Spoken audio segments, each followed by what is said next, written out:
এগুলো হচ্ছে কচু শাক। আজকে আপনাদেরকে দেখাবো কচু শাক রান্না। কি সুন্দর বড় বড় শাকগুলো।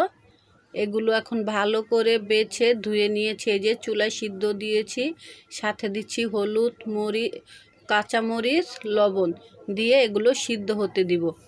এই যে কি সুন্দর শাকের থেকে একটু পানি উঠেছে, এই পানিতেই শাকটা সিদ্ধ হয়ে যাবে। একটু সামান্য হলুদ দিয়েছি, শাকের কালারটাও সুন্দর আসবে। তারপরে একটা কড়াইতে দিয়ে দিব পরিমাণ মতো তেল। তেলটা গরম হয়ে আসলে দিয়ে দিব এখানে পেঁয়াজ কুচি আর হচ্ছে রসুন কুচি। পেঁয়াজ রসুনের পরিমাণটা কিছুটা বেশি দিতে হবে, কারণ এটা হলো কচু। অনেকেই কচু খেতে চান না, গলা চুলকায়।